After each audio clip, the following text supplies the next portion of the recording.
I've been listening to him. He's lovely. So.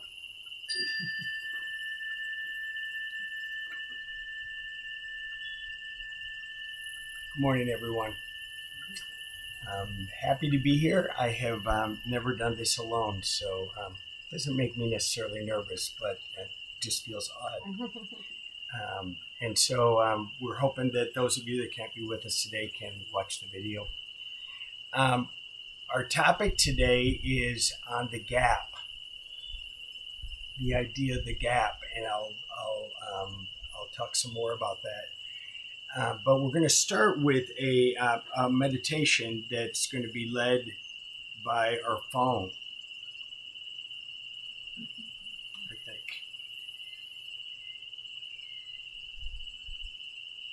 Well, 200. 1, 2, 0. Now the roll. I know, right? 120. 2, 0, 0, 1, 2, 0. Thank you. Now you're going to have to change. You would have been, yeah.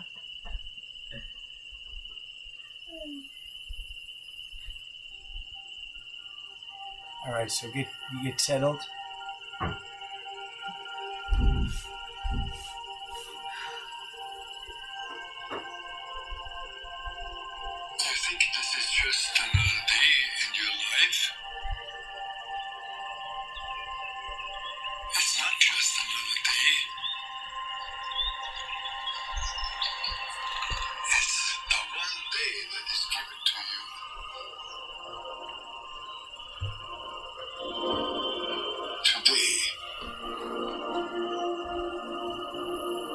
It's a gift. It's the only gift that you have right now. And the only appropriate response is gratefulness. If you learn to respond as if it were the first day in your life, and the very last day, then you will have spent this day very well. Begin by opening your eyes and be surprised that you have eyes you can open.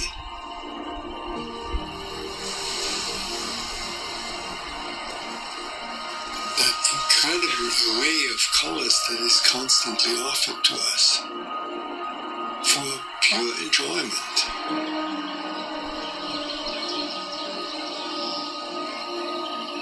Look at the sky. We so rarely look at the sky. We so rarely note how different it is from moment to moment with clouds coming and going. Open your eyes, look at that. Look at the faces of people whom you meet.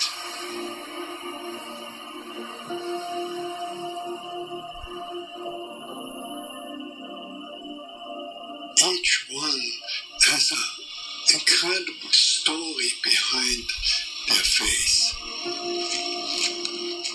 Not only their own story, but the story of their ancestors. All that life from generations and from so many places all over the world flows together and meets you here like a life-giving water if you only open your heart and drink.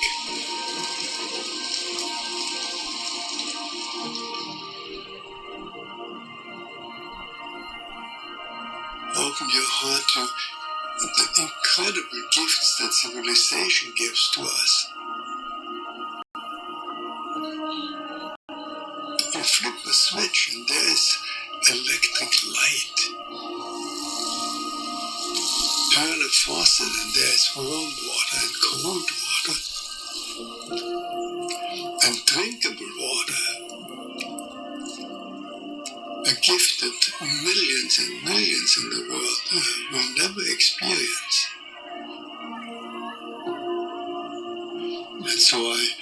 wish you that you will open your heart to all these blessings and let them flow through you. That everyone whom you will meet on this day will be blessed by you, just by your presence.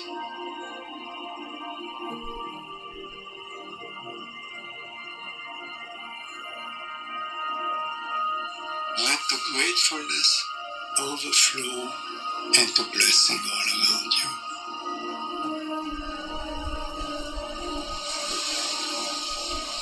And then it will really be a good day.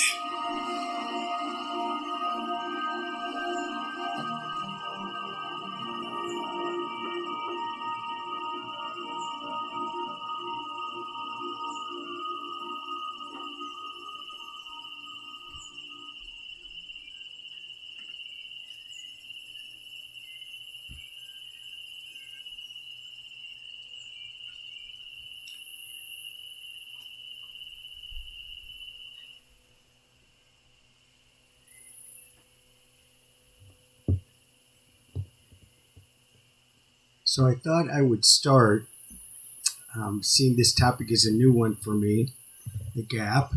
I thought I would start with something that I'm sure I know. I thought we would start with the Four Noble Truths, which over the past 5 years I've come to know and practice and understand better and better. The Buddha, in his first message after his enlightenment, 2,500 years ago, gave these ideas in the very first talk. The first noble truth being that life includes suffering. The second is that suffering has a cause. There's a reason why we suffer, and the Buddha said that it was that we cling, grasp, and crave. We look for satisfaction and answers in things that in the end do not provide enough satisfaction. So clinging, grasping, and craving are three human conditions that lead to suffering. Hi.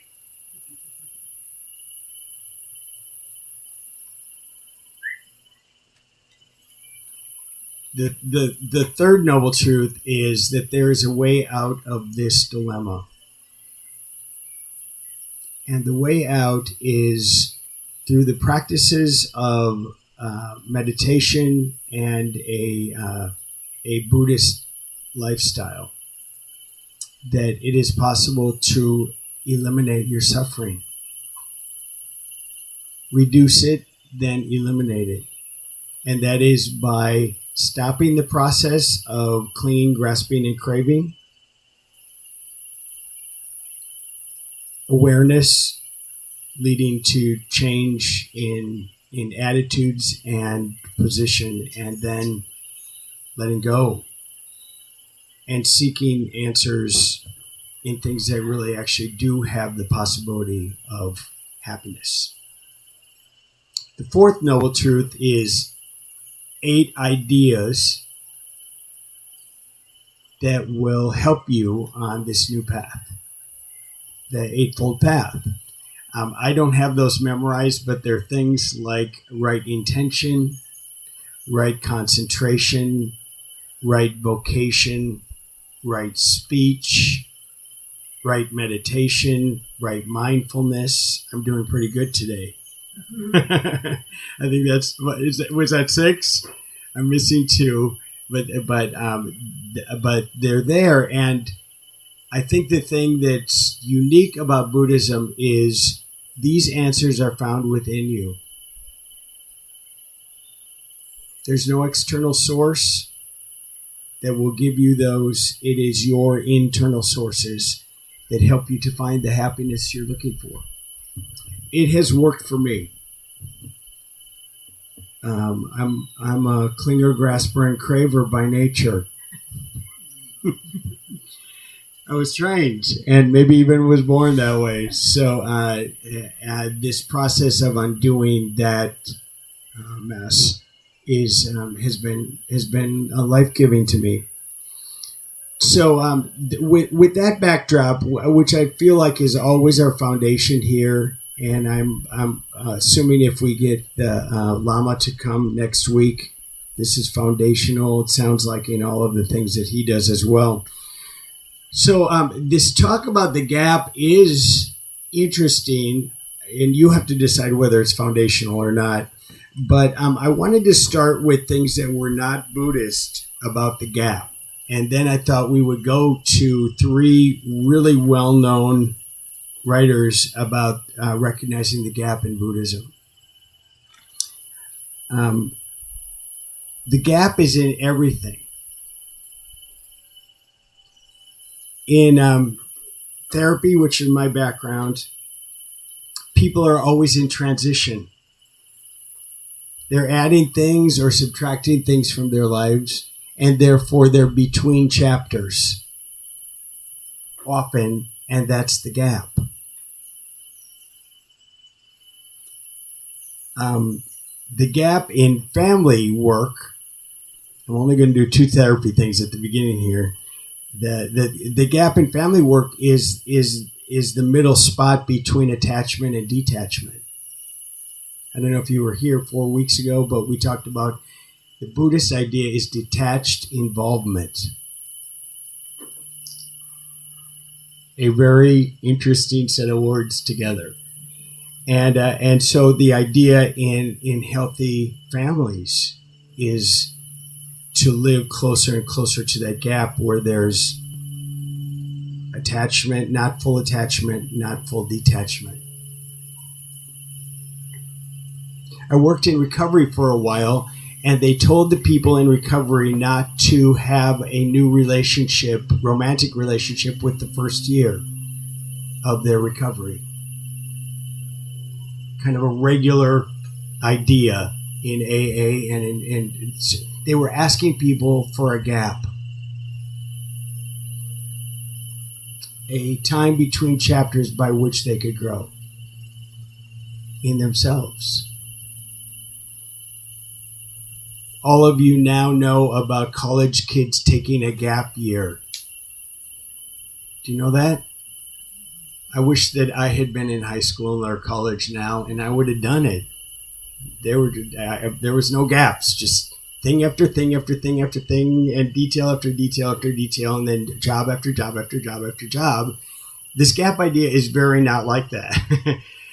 So the idea of kids taking a pause in the responsibilities of their studying and their vocation is an interesting gap idea. In Judaism and Christianity, there's a word called Sabbath. 1 out of every 7 days was supposed to be a gap. It's in that period of time that it makes sense what you do the rest of the 6 days. And the reflection and the energy and the meaning that you gather there in that rest between busyness is profound. Then there's the clothes maker, the gap. Interestingly, when you think about it, you've been into a Gap store, I think there are less of them now. So I read.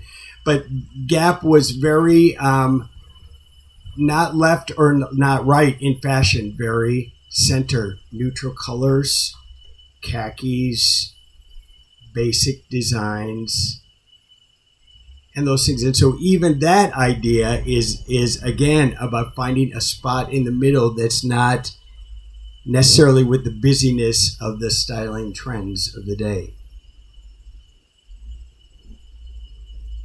We did a talk on gratitude, and Thanksgiving, the holiday of Thanksgiving, is a gap idea. The original idea was that in a chaotic time, where many people had died in the voyage over to the Americas and in the early stages of being here, that there was a day that they paused between things to be grateful. It's a gap idea. I think almost all the holidays are gap ideas. One of the difficulties is we then therefore make the holidays very busy times, and then we miss the gap. In music, and I've done this before, the rest is a gap in music so that it's not just all noise and notes. I don't know if you saw the movie Amadeus, but one of the problems that they were having with Mozart was it was just too much noise. Busy, no music and those things. And they were asking him to throw in some gaps. Interestingly, he started to, even in that movie. Today we're going to do 3 different things like a symphony once we get to the writers about the Buddhist gap. And like a symphony, in between each movement, there's a pause so you can make sense of what happened before and prepare yourself for what happens next. When I do these 3 things, we're going to take a pause of about 1 minute to 2 minutes between each of those ideas to reflect. Thought that would be kind of an interesting way of doing this today. Here in Costa Rica, the gap is the rainy season. Those of us that live here, those of you watching that just come on vacation, it's dry and hot during most of the time when most of the people come as visitors to Costa Rica. It's not the full Costa Rica. The gap for many of us who live here is the rainy season. No busyness around us. The rain's coming down, a quieter time, a time for reflection. And so every bit along the way is about stopping the predictable flow. When I thought about this, I was like, all the summary of that is, how do we stop the predictable flow? And in that spot is the gap. Many people in Buddhist circles talk about the gap between the breath as the ultimate symbol. See, we all share the breath. That when you breathe in, there's a pause before you breathe out. And in that moment is the possibility of the greatest awareness.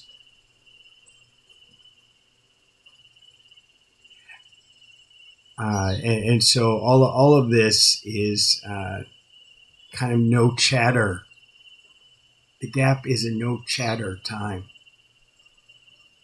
It's a space where the mystery of things, the space of things, the answers can be found.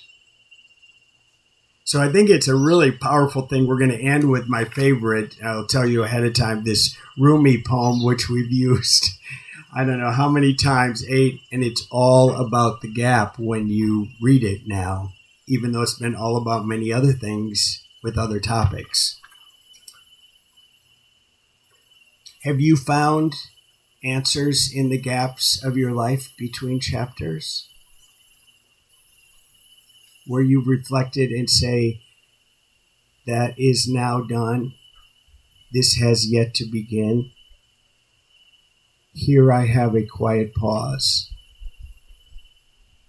by which I can reinvent myself.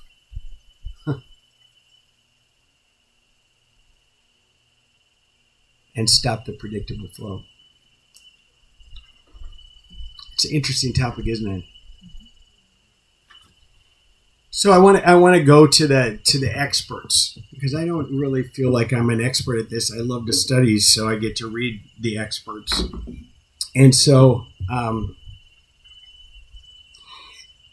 The first expert said that the goal of the gap is to stop the constant stream of inner chatter. To stop the constant stream of inner chatter. Eckhart Tolle,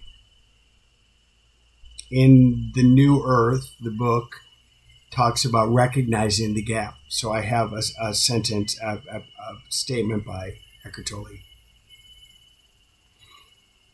Discover inner space by creating gaps in the stream of thinking. Without these gaps, your thinking becomes repetitive, uninspired, devoid of any creative spark.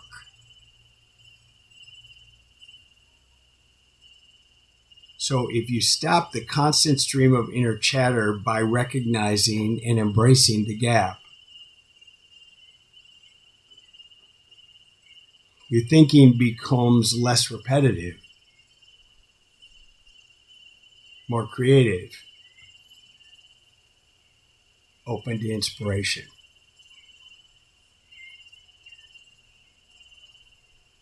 You have to close the first chapter before going on to the next one, and when you do that, you've done this process of discovering this inner space. Isn't it interesting that we're comfortable with repetitive thinking? We're comfortable with and accept our uninspired thinking. It's the same thing that we're churning on the wheel over and over. And that we accept that there doesn't have to be a creative spark. We just do what's the next right thing. Nothing wrong with some of those ideas, but the magic that happens is probably in that space where we create a spot between our stream of inner chatter. So actually, Eckhart Tolle is saying that inner chatter is not our friend.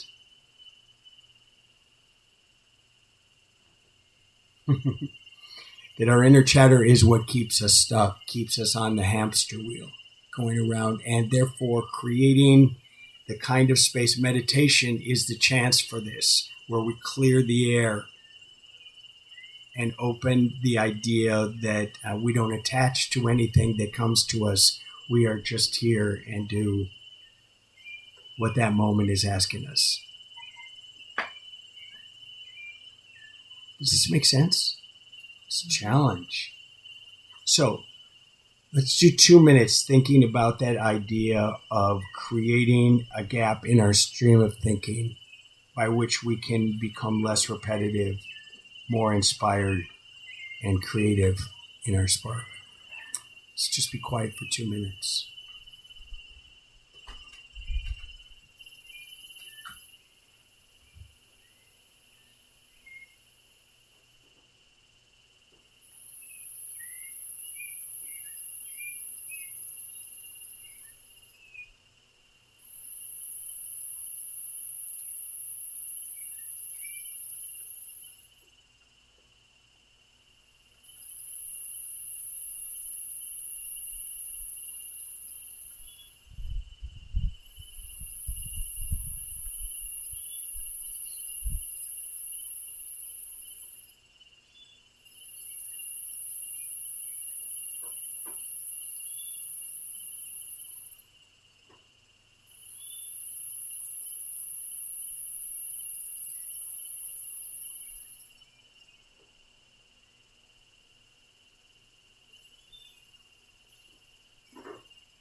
Any of you have a phrase that comes to your mind as you think about creating that space?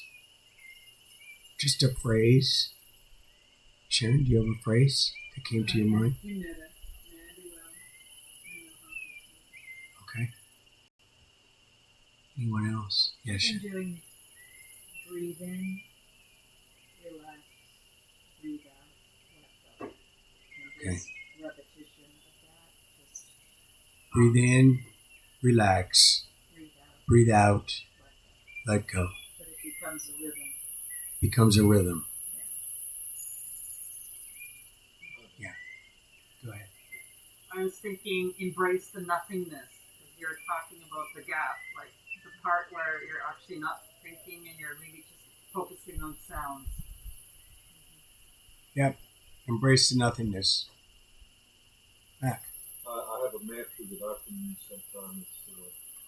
I am continuously calming the restless scanning of my rational mind. Say that louder so our people on the screen can hear it.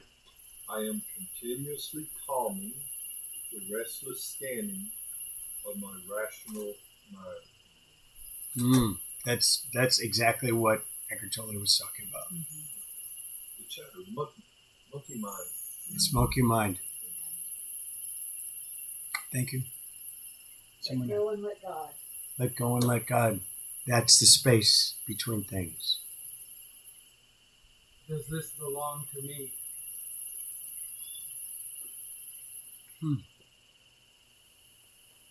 And in the gap, I think it doesn't. Correct? I know it doesn't. In the gap. It was handed to me by somebody else, Uh-huh. even my old self. Uh-huh. I'm not sure if this is what you're talking about, but when I'm trying to release and get into a new space in my brain, I just say it's not important and nothing matters. Okay. That again is that space between things. It's not important and nothing matters. That doesn't matter. Susan. Usually I'll have like a different intention kind of thing, like I'm at peace, I am at peace. or I'm love, or I'm moving awareness. Okay. And that stops the chatter. Okay. Anybody out on the lawn?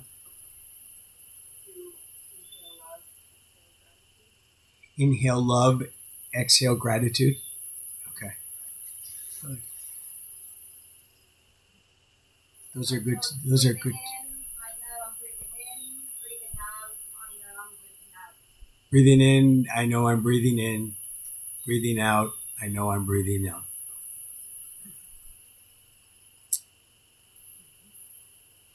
Okay, let's do another one. Great, all great mantras and tools by which to be a co-creator with the gap. I want to do the second one, which is I never know how to say these people's names, so if I butcher this, you'll just have to live with it, and maybe somebody can correct me. John Brahm. Do you know this writer? Okay, then I said it exactly right. Before I read what he has to say, what came to my mind before I did this was when I moved to Costa Rica. It was a 1-year gap between a very busy American life and adding some things in my life here. I was on the mountain alone for like almost a year. And it was exactly what I needed. And to be honest, I was terrified because I was so unused to. There was a lot of inner chatter going on in the silence that was around me until I made peace with it. And this next one really reminded me of 2015 for me. So he says, Ajahn Brahm, being in the silence, observations without judgment, start with understanding that there is a negativity to our inner speech. Inner speech causes us to be angry with our enemies and form dangerous attachments to the people we love. Let me read that again because that's an interesting thought. that the negativity of our inner speech is because it leads us to be angry with our enemies and form dangerous attachments with those who we love. So, in developing inner silence, you attend closely with sharp mindfulness when one thought ends and before another thought begins. Mindfulness about the gap between thoughts. As you begin to recognize the fleeting silence, you will become accustomed to it. Let me read that again. It's really good. As you begin to recognize the fleeting silence, you will become accustomed to it. As you become accustomed to it, the silence will last longer. Ruthie, who isn't here today, often talks about how you extend and expand the gap. And that is through the process of becoming accustomed to it, the spot where one thought ends before another thought begins. Often in meditation, this is meant to lead us to that spot. And we pay attention to a distraction that our busy mind might have, but we don't attach to it. You say, that's that. Then you go back to the intention and the focus of mindfulness. The promise that he's talking about here is that if you continue to do this, you will become accustomed to it. And when you become accustomed to it, it will become broader. There will be more space, more room for reflection. It won't just be one day a week of the 7. It will be each of the moments of those other 6 days as well. So the two things that he adds to the discussion, I think, are the idea that our inner speech leads us to the same couple of negative patterns, which he describes as being angry with things we think we have the right to be angry at, and having expectations of the people that we're the closest to. And that is busy chatter, and that actually in the space between things, that there's a possibility of becoming accustomed to it and extending that. I have to tell you, my dad is a busy thinker. And now that he's older, we sometimes just sit there. Not that he doesn't have discussions to have with me, but I have to tell you, the discussions are less important than the silence that led to it. The acceptance of him as a person, of me as a person, by sitting there in the quiet, is the magic, not the discussion. So let's take a couple minutes on that. Just think about that and be quiet.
phrase that comes to my mind, and maybe you have some as well, with this idea is let it be.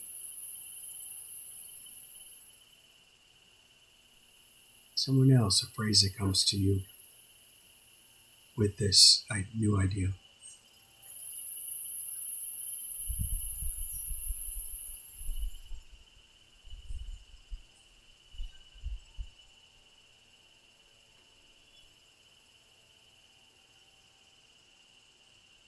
The gap.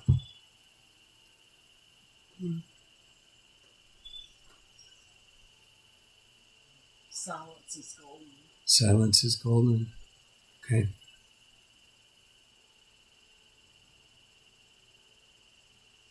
I'm always by the inner chatter leading us to hate our enemies.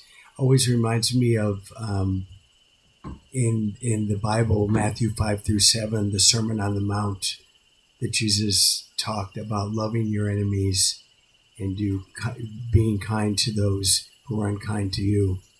It strikes me that that's, again, where you don't get trapped in the old space, in the chatter of your mind, which would lead you exactly away from those ideas. Let me do the third one. So I'm sure some of you have read this person, so you can Deepak Chopra. Did I say that correct? Yeah. Okay. Deepak Chopra talks about slipping into the gap. Center yourself in the silent space between thoughts. Go into the silence. This is your essential state. Ruthie would say now your Buddha nature. Release your intentions and desires in the gap means planting them in the fertile ground of pure potentiality and expecting them to bloom when the season is right. I'm going to read that again. That is really beautiful imagery. Releasing your intentions and desires in the gap means planting them in the fertile ground of pure potentiality and expecting them to bloom when the season is right.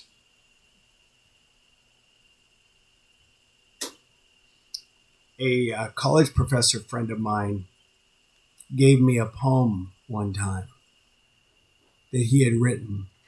Very, very smart man.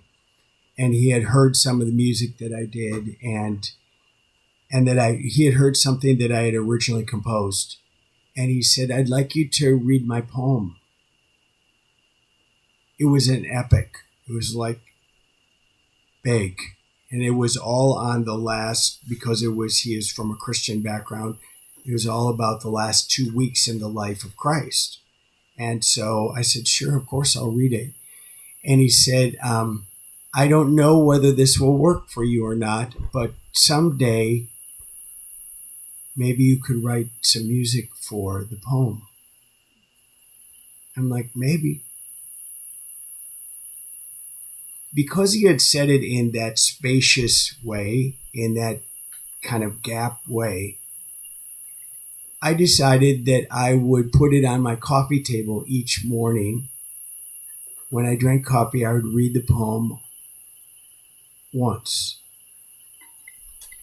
I would never go over to the piano, which is at the other edge of the room, until the piano called me. I'd never even thought this way before. 6 months I read the poem, and then the day came when the piano called to me, and in 10 minutes, the epic poem was put to maybe my best music.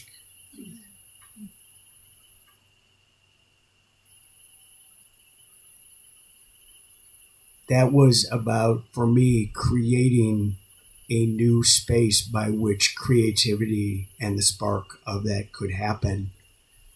But I needed to really let it have its own life, not take charge of it. Like, okay, next Tuesday I'm going to schedule in composing this poem. That would be my busy, chattering mind nature. I'll just schedule that in. And I would come up with something because, I always come up with something, but I wouldn't have come up with this if I hadn't created the space between knowing it and doing something with it. It was, and I told him that, and he listened to it, and he goes, that got it. I'm like, well, I know your poem.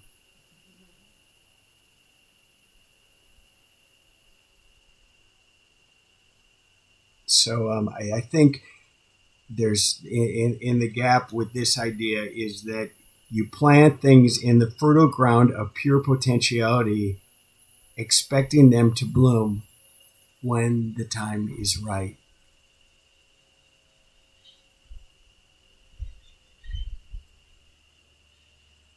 You know, this is exactly the opposite of control. And I think we're trained in control, are we not? And this is releasing the control. And as you release the control, that's when the real magic happens. Any thoughts about this last idea? Anyone? Well, Yeah, Matt. Something that we've practiced here or has worked for us is like with this property, we didn't really know what we were going to do with it. Yeah. Like you didn't know what you were going to do with that point. I didn't. You just allowed it to become. Allow it to become. Evolve as it seems. It's also kind of living in the moment rather than sketching it out and then for the next 2 years doing the plan. Just sit back and just wait for the inspiration. Uh-huh. Or like when you finally got the nudge, the piano saying, okay. Uh-huh. Now today's the day. Today's the day. Yeah. And I didn't know how I knew that. I just knew it. It was planted in the fertile ground of potentiality, but released from the control of that I might have of that. Anyone else? That's good, Mac. Yes. I've just been thinking lately about the effects of the pandemic and how Effects of the pandemic. Yep. It's created a worldwide gap. It's forced humanity to be on pause. It has been the pandemic has been a pause, a gap. And I think it's creating change. It is creating change. Hopefully for the better. Yeah. Yeah.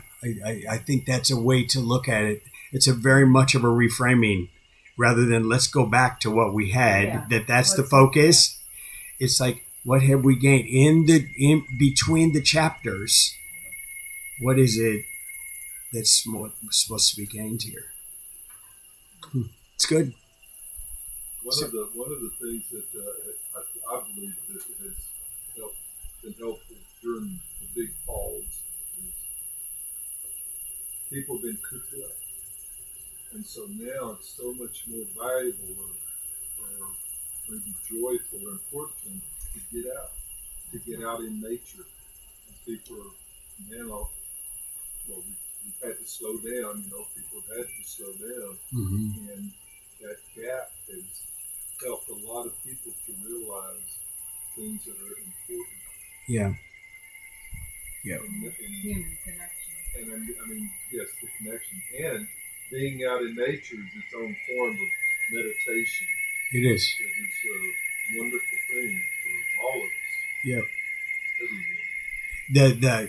The flip side is I've never done more intensive therapy than in this period of time, because people's inner chatter is doing the exact opposite of what you just said.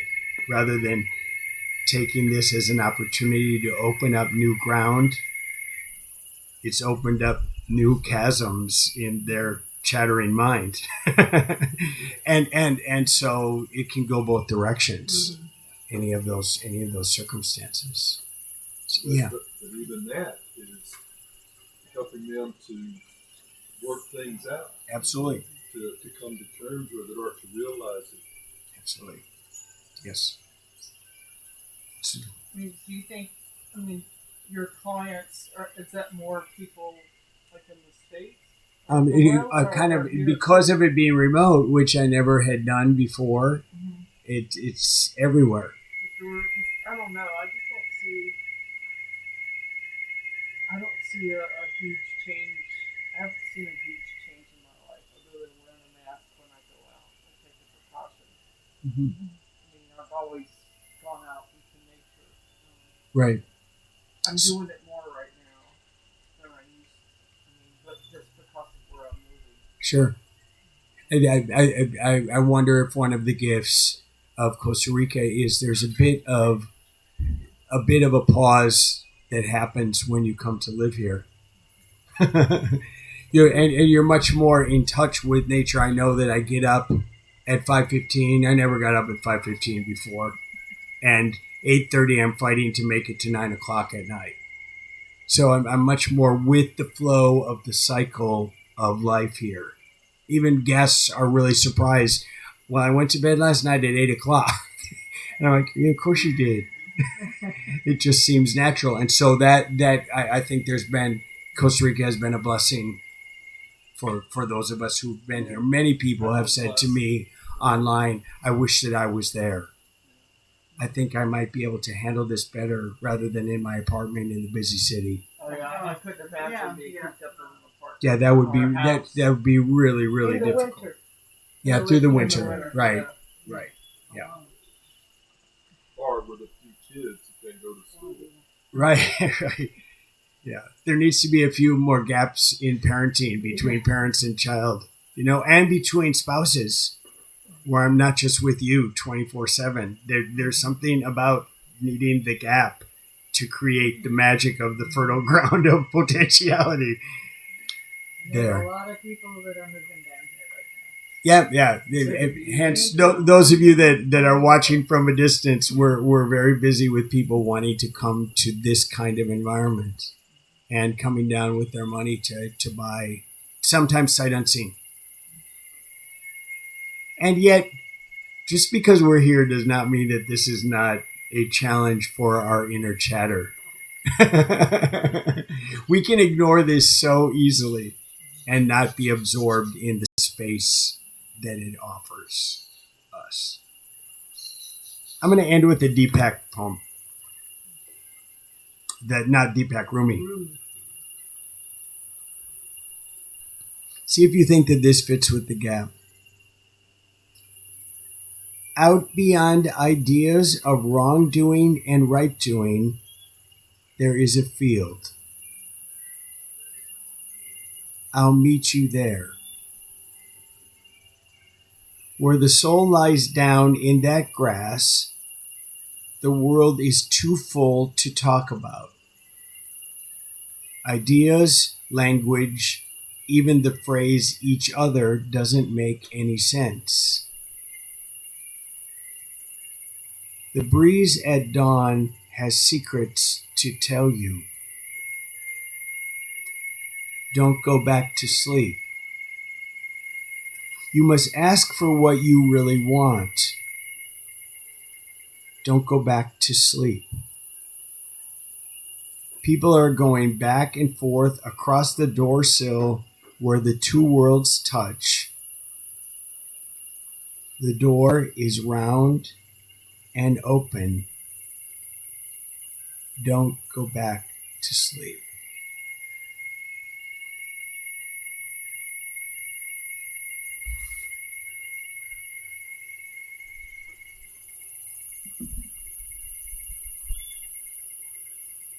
I think we should do a loving kindness meditation.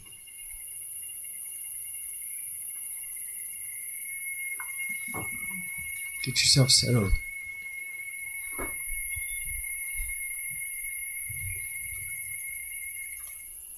I think everyone here has done this before, but if you haven't and you're joining us today, pick 5 people And we're going to do a set of 6 wishes for those 5 people, starting with yourself, with someone you love, a neutral person, someone who you might not have a strong relationship with, but you know them, with someone who is in a difficult spot with you or you with them, and then finally the whole world.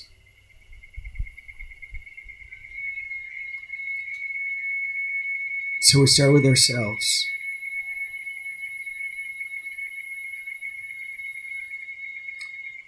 I wish you well.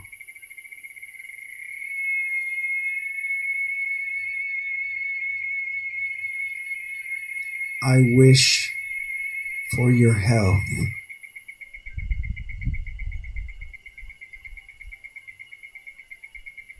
I wish for peace inside and out.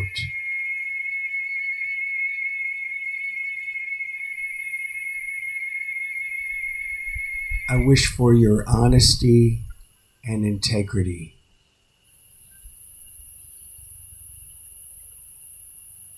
For myself, I wish happiness and love.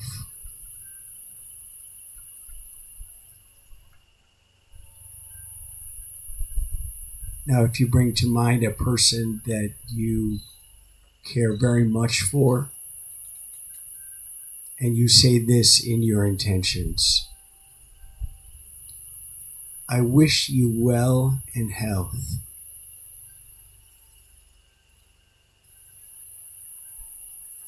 I wish you peace inside and out.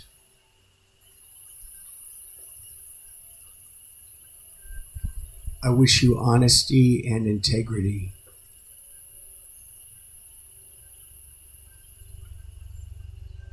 I wish you happiness and love.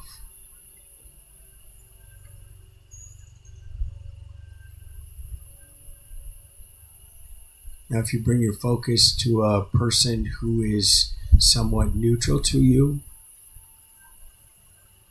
say directly to them, I wish you well and health. I wish you peace inside and out. I wish you honesty and integrity. I wish you happiness and love.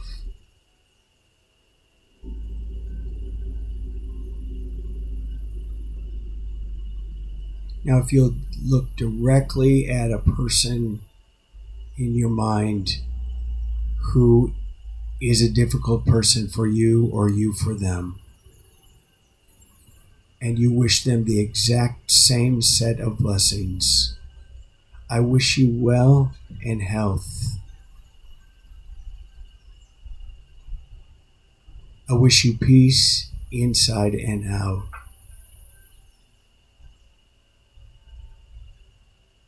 I wish you honesty and integrity.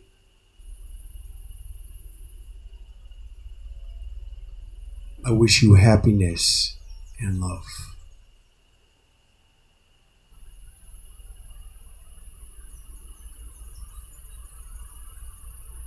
And finally, to the whole world, those on this planet and beyond this planet, all living beings, all ascension beings, to them, I wish you well and health. I wish you peace inside and out.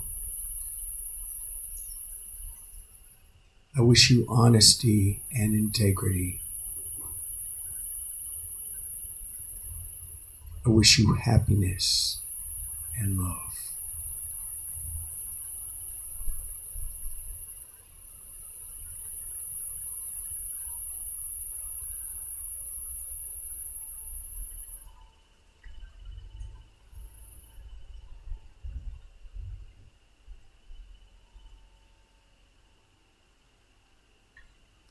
I'd like to do the blessing that Ruthie gives to us. I hope I don't mess it up. Ruthie, you'll hear. Go in peace. Go making peace. Living gently. Loving mightily. And bowing to the mysteries. Namaste.